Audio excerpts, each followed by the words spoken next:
Hello friends, in this video we will be discussing about the concept of user defined function. So what we mean by user defined function, how it is different than predefined function. So we have already discussed about predefined function. It is previously defined.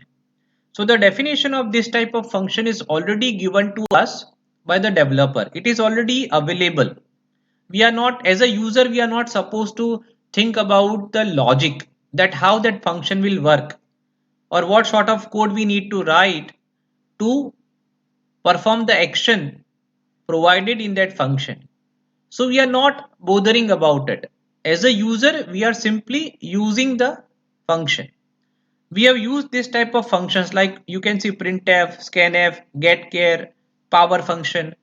These are different predefined functions available in C programming and we can directly using it without bothering about its definition. But now it may possible there are some of the functions or there are some of the requirements which are not available in existing framework. For example, if we need to identify a prime number or if we need to make the sum of two numbers, if we need to multiply some of the numbers. So already we don't have any function available so that we can able to perform this operation by calling that function. If we need to check out whether the number is even or odd. So there isn't any function available through which we can directly pass the value and we will be getting the feedback that number is even or number is odd. So likewise, there are so many different things which are not available. So what we can do, we can define our own function. We can write the code for that function in the way which we need to write. So that is considered to be user defined function. Why it is user defined function? Because the function is going to be designed or the code of that function is going to be written by the user, so that it is known as user defined function. Now it can be used to divide our complex code or the lengthy code into smaller parts or smaller modules. And there are so many advantages of doing these things. It is always better to divide a lengthy program into small parts or in a small group of instruction that is considered to be a function. So what are the advantages we will be getting? That very important advantage, it is reusability. Let's take one example that you want to uh, design or you want to perform some functions like checking a prime number, even odd number, Armstrong number, palindrome number. You want to design this type of functions. Okay. So what we can do, we can give these assignments to our fellow friends that 4 5 members are along with us. We can assign that you make a program for, you make a function for prime number, you make a function for palindrome number, you make a function for Armstrong number, and likewise everyone will write the code. Okay, they will be writing the code of a function. That function will take some input and give some output. Now what we will be doing, we will be collecting all these functions and I will be putting all these functions in a simple file.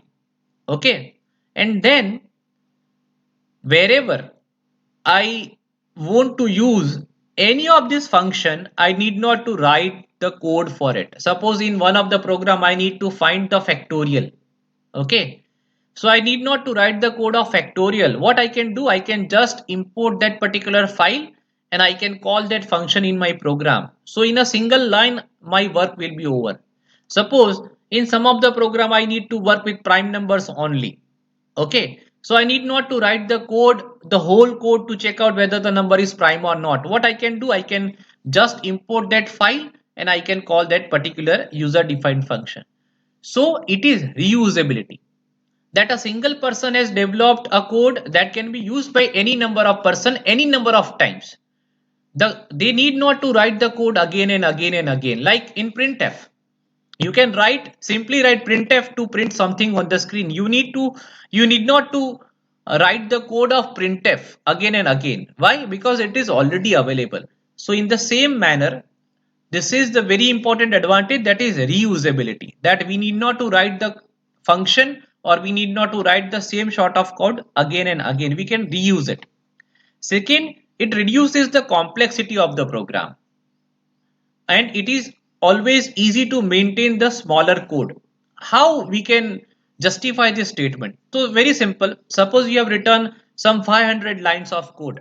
Okay, now if you are getting some error in it, so it will be very difficult to identify that in out of these 500 lines, which line generates the runtime error, or due to which particular statement I am not getting the exact output. But what we can do, if our program is divided into smaller functions, that suppose we talk about calculator. So I have made the function for summation, I have made the function for multiplication, I have made the function for division, I have made the function for finding factorial, I have made the function for finding power. So I have made separate functions for each.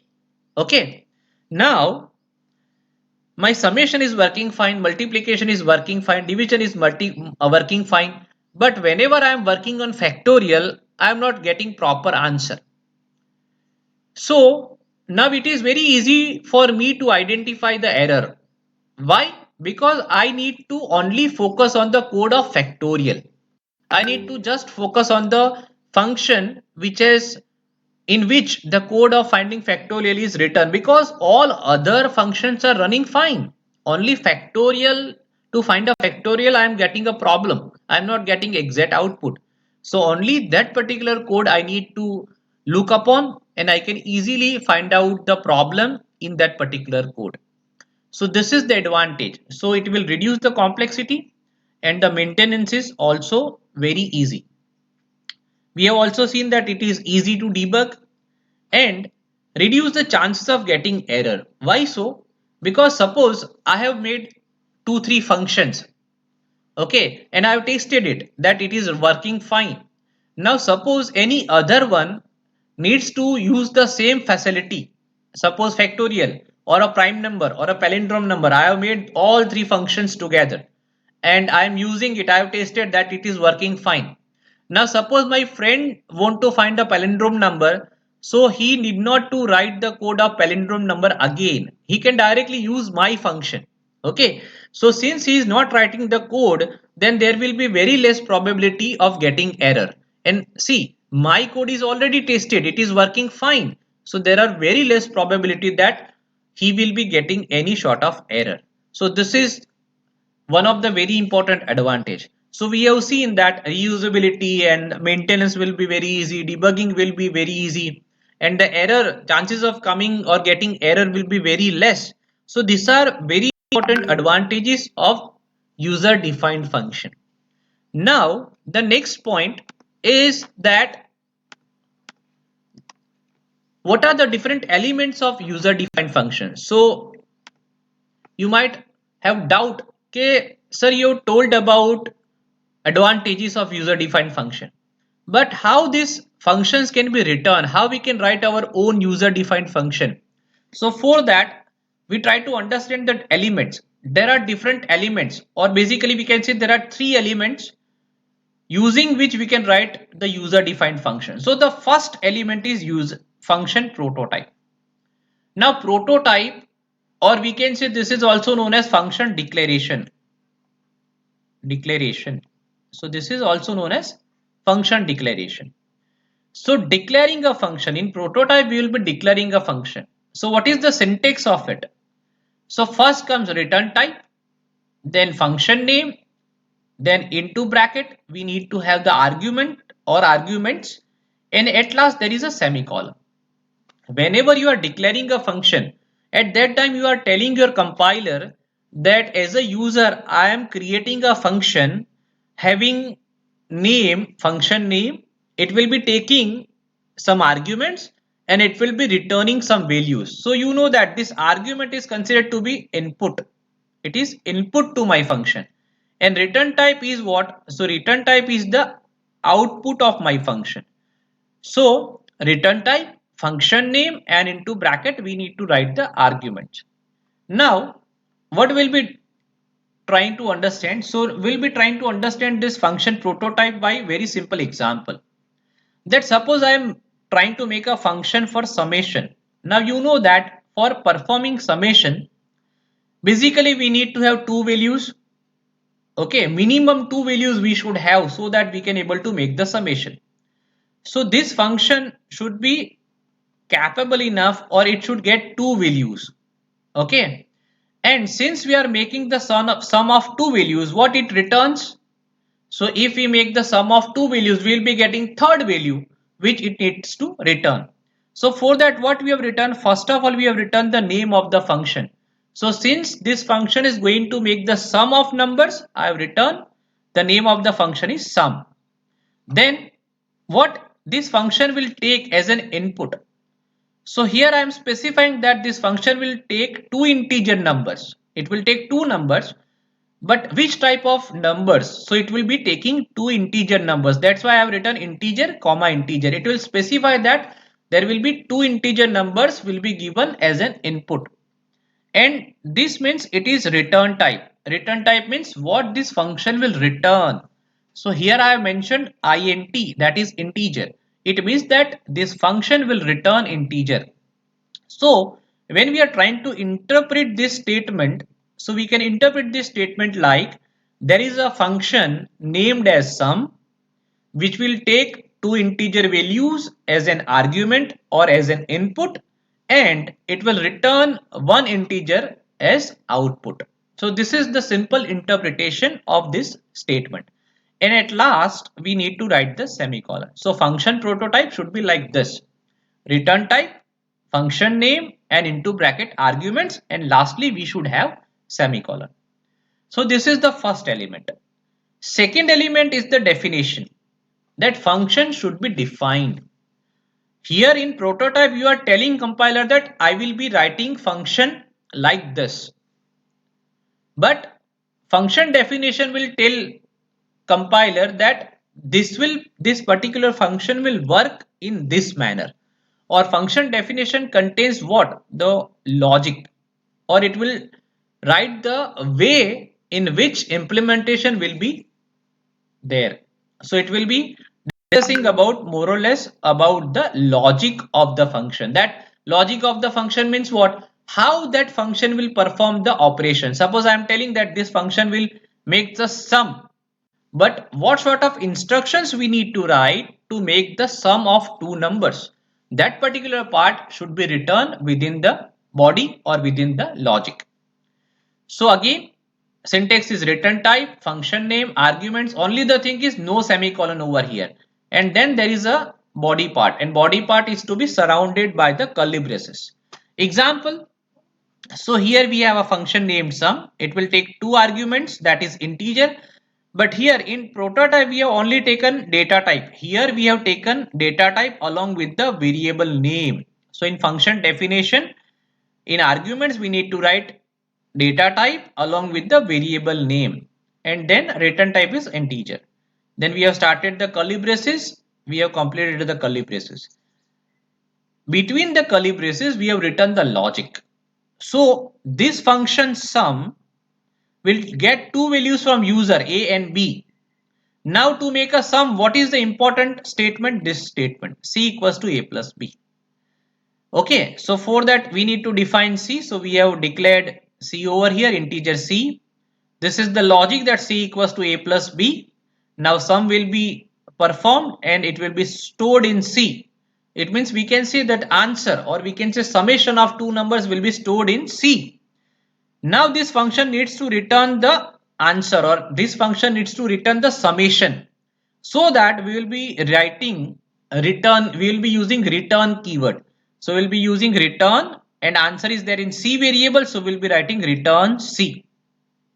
So this is how we can able to write the body. So in body, this is the very important statement, that is the logic, and to fulfill this we have returned the statement integer c. And lastly, since our return type is integer, we need to return some value, so that we have used return keyword. And what we are returning? We are returning the answer, and answer is there in c variable, so that we have returned c. So this is second important part, or we can say heart of user defined function, that is definition. And third, which is very important again, that is call. If you have prototype, if you have definition, but if you are not going to call the function, then what will happen? You cannot able to get the output. Very simple example, that if you are hungry, okay, and your parents have ordered pizza. Now pizza is already arrived and it is in front of you, but you are very obedient, so you will be waiting for your parents order that now you can eat pizza. Okay, but pizza is there, you are already available there, but you are not able to eat pizza. Why? Because no order you have received from your parent. Likewise, here function is there, it is declared, it is defined, but that function will not be useful, or we can say this function will not perform any sort of task until and unless it is being called. So very important is function should be called. Until and unless you call a function, you cannot able to get the output. So function call. Okay, so for that we need to write the function name and the arguments into the brackets. So here the function is, the name of the function is sum, so we have written the name of function. Now since this function is taking two arguments, so we are giving two arguments x and y, and this function is returning one value, said that that's why whatever the value returned by this function will be stored in sum of the value, so that I have written answer equals to sum into bracket x comma y. The meaning is this function will be called, these two values will be given as input, and whatever the answer returned by this particular function will be stored in this variable. So very simple, we can able to write user defined function by writing only three steps. First, you need to declare a function, or that is known as function prototype. Second, function is to be defined, so we need to write the definition of the function. And last but not the least, we need to call that particular function. So this is how we can able to write a user defined function, and this is considered to be elements of UDF. Now we'll see one of the example. So first of all, here you can see we have written header files, and we are writing the code to divide. Okay, we need to divide two numbers. So this is header file. After that, function prototype. So since it is division, I have named my function as division. Then it will be taking two float arguments. Okay, I've written, or I'm assuming that my function will be taking two float arguments. And since we are performing division, there are high chances that you will be getting float value as return type. Okay, so that I have mentioned float as return type. Here semicolon is there. So this is the declaration. So by writing this statement, or by interpreting this statement, compiler will get to know that there is a function named as division, which will take two float arguments and it will return float value. Now definition. Now definition again, division, two arguments. So I've written float, but along with what? Along with the variable name, variable a and b, and the return type is float. Now float c, another variable is defined. Now the logic, c equals to a divided by b. Now since this is float, your answer will be in float, and that answer will be stored in c. And we are returning the value of answer. We are returning the value of answer. Okay. Now into the main function to call this division. Now see, division function needs two values, two float values, right? In that prototype we have seen, in definition we have seen, it needs two values. So now before you call a function, you should have two values in your main function, so that if you have two values, then only you can pass two values to function. For example, suppose someone will ask me, please give me 100 rupees. So when I can give 100 rupees to that fellow, when I am having 100 rupees, then only I can able to give 100 rupees to that fellow, right? So if I don't have 100 rupees, then I can't give. So if the main function needs to give two values to division function, then main function should have at least two values. So for that we have declared variables. Then by using this scanf statement, we have taken the values of x and y, two variables, and then these values x and y is being given to division function as an argument. Okay. Now we try to debug this code. What will happen? So we know that execution always starts from integer main. Now the first statement is float x, y and answer. So there will be one box named as x, y, and the third variable is answer. Now what we are doing, we are scanning the values. So I am suppose entering the value of x is 10 and value of y is 5. Okay. Now answer equals to division. Now this is function call. So function call, so from this statement my execution will jump from here to here. Okay. Now the first value, the value of x will be given to a, value of y will be given to b. So when this statement gets executed, another two variables will be created named as a and b. Now x will be copied into a and y will be copied into b. So what is the value of x? 10. So 10 will be copied over here and y will be copied over here. Okay. So a and b. Now we move inside, there will be another variable named as c. So this is c. Now c equals to, next statement is c equals to a divided by b. So you divide 10 by 5. So you will be getting c equals to 2. Now mind well that all these values will be in floating point. But just to make it simple, I have not written that. But it is, since it is float, it is in floating point value. So it will be 2.000000. So now the value of c is 2.00, right? Now what we are doing, we are using return statement because return type of this function is float. So it will be returning the value of c. So that is 2. So whatever the value returned by this function will be stored or it will be given to this answer variable because it is on the left side of assignment operator. Means whatever the function, whatever this division function returns will be assigned to answer. So the value of c will be copied in answer. So now answer is what?